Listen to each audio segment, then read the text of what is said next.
This game is probably one of the most notorious rented it and hated it NES games ever for me.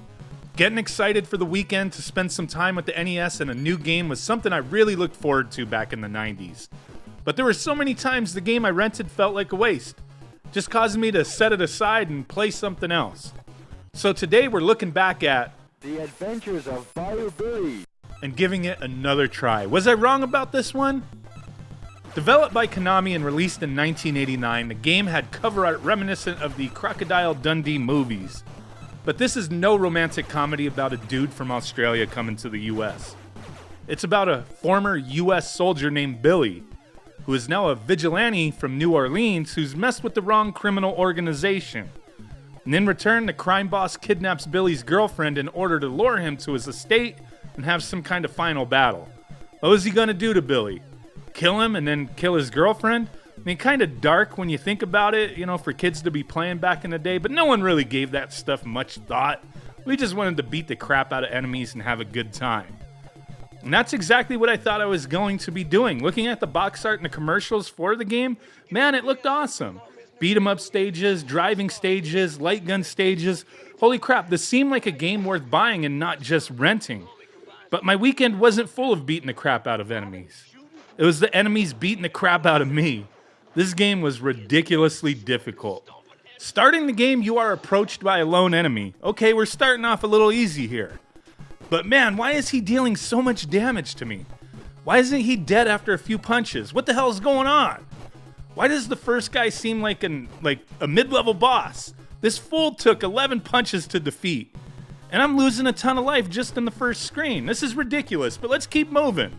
Okay, you actually have two attacks. B is punch and A is kick. Well, okay, let's kick the crap out of these guys instead of punching. Maybe that'll work. So still getting the crap beat out of me a bit, but okay, kicking is stronger than punching. Got it. Instead of 11 punches, it takes 9 kicks. That's an improvement, but holy crap, why does every encounter feel like a cheap mini-boss? Why are these enemies so tough? So okay, we have a punch and a kick, but no jump? Well, actually, if we press the A and B button together, we have a jump kick. Sweet! Let me try that out on the next bastard I come across. Maybe a foot to the head will do the trick and make things more fair. So okay, only 6 jump kicks need to connect to kill these guys. That's better, but it still sucks, and I'm still taking a buttload of damage. So that's how it starts out, but if you don't give up after the first few screens of dudes, you eventually will come across some crocodiles. You can avoid these guys. Glad we don't gotta fight them, but crap. There's actually another screen where we're forced to fight them. Damn it, and these guys are tough. So I wonder, how many people gave up once they got to the crocodiles you have to fight? These guys take a ton of hits and deal an assload of damage. Yeah, this first stage doesn't really, ease you into the game. Doesn't do the let's start off casually and progressively get more difficult thing. It's mini bosses every screen.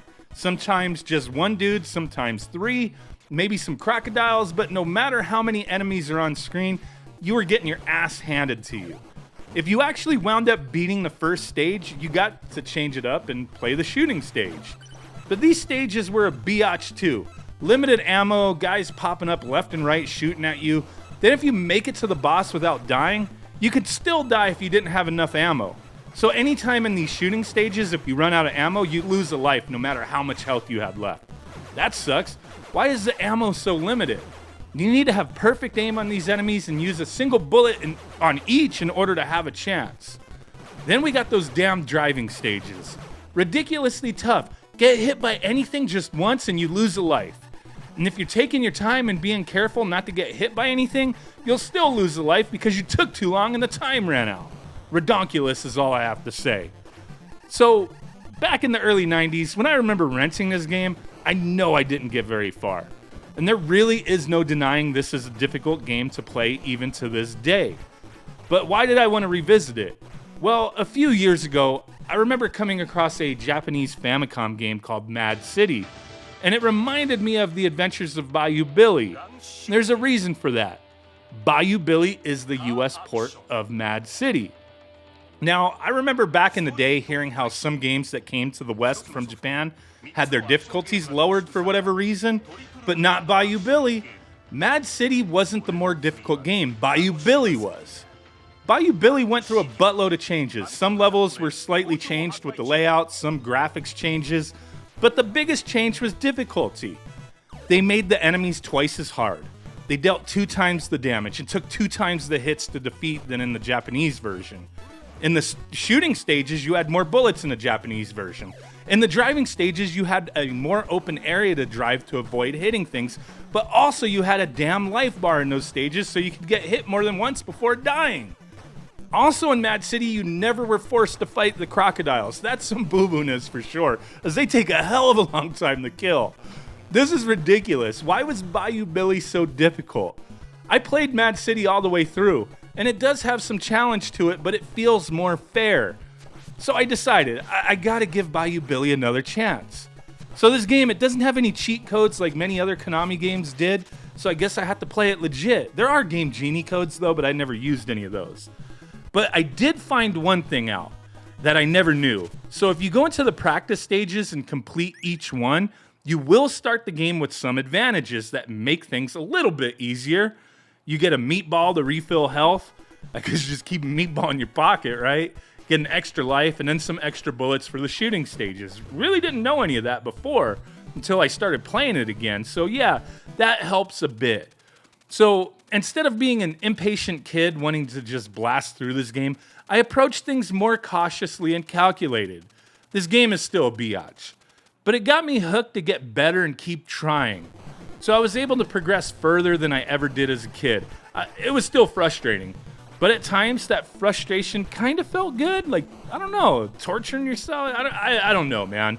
It was a challenge that I knew I could overcome with practice is really what my point is. I don't think this game sucks like I did 30 some odd years ago, but it's still ridiculously difficult, sometimes feeling extremely unfair. It's not a perfect game at all, far from it.